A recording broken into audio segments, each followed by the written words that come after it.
নমস্কার বন্ধুরা, অনিফার্স ওয়ার্ল্ড চ্যানেলের আরও একটি নতুন ভিডিওতে আপনাদেরকে স্বাগত। আজ আমরা একটি গুরুত্বপূর্ণ প্রকল্প নিয়ে আলোচনা করতে চলেছি, যেটা পশ্চিমবঙ্গ স্বাস্থ্য এবং পরিবার কল্যাণ বিভাগ থেকে দেওয়া হয়, যার নাম হলো বাংলা মাতৃ প্রকল্প। এই প্রকল্পের মূল উদ্দেশ্য মাতৃমৃত্যু এবং শিশু মৃত্যুর হার কমানো। তার জন্য নানা প্রকল্প চালু হয়েছে, এটিও তার মধ্যে অন্যতম। সকল গর্ভবতী মহিলা তারা এই প্রকল্পের সুবিধা নিতে পারেন। আমরা প্রথমে দেখে নেব কারা এই প্রকল্পের অন্তর্ভুক্ত হতে পারবেন। সবার প্রথমেই আমরা দেখে নেব ঠিক কারা কারা এই সুবিধা ভোগ করতে পারবেন। তো এখানে যে সকল মহিলা প্রথমবার মা হতে চলেছেন, তারা মোট 3টি কিস্তিতে 5,000 টাকা আর্থিক সাহায্য পেতে পারেন। তো এর জন্য সবার প্রথমেই আপনাদেরকে যেটা করতে হবে তা হলো গর্ভধারণ পরবর্তী পর্যায়ে মাকে নিকটবর্তী স্বাস্থ্যকেন্দ্রে নামটা সবার আগে নথিভুক্ত করাতে হবে, যেটাকে আমরা সাধারণ ভাষায় পোলিও কার্ড বলে চিনি।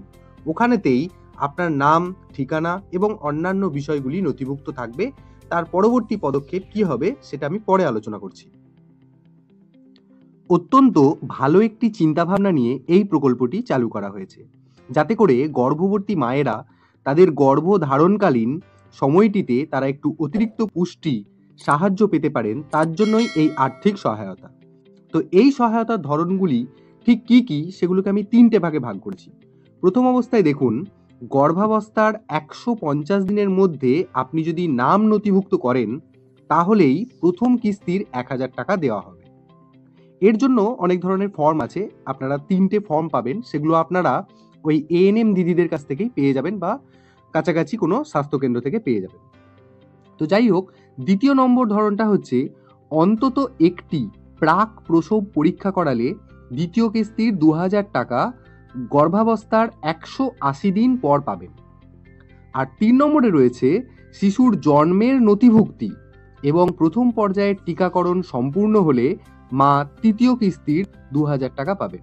অর্থাৎ বাচ্চা যখন জন্মে যাবে তারপর তার যে রেজিস্ট্রেশন হয়, অর্থাৎ বার্থ সার্টিফিকেট হয়ে যাওয়ার পর তার যে টিকাকরণগুলি রয়েছে বিভিন্ন মাসেতে, সেগুলি তার নথিভুক্তকরণ হয়ে গেলে তারপরেই সেই 2,000 টাকাটা পাওয়া যাবে। আর সবশেষে এই মাতৃ প্রকল্প নিয়ে আরও 2-1টি তথ্য আপনাদেরকে জানিয়ে রাখি। প্রথমত, 3 নম্বর কিস্তি পাবার জন্য শিশুর জন্মের পর থেকে 3.5 মাসের টিকা অবশ্যই সম্পূর্ণ হতে হবে। তারপরে রয়েছে গর্ভবতী মহিলা বা মা যিনি এই সুবিধা গ্রহণ করবেন, তার নিজস্ব ব্যাংক বা পোস্ট অফিসের অ্যাকাউন্ট অবশ্যই থাকতে হবে। কোনো জয়েন্ট অ্যাকাউন্ট হলে চলবে না।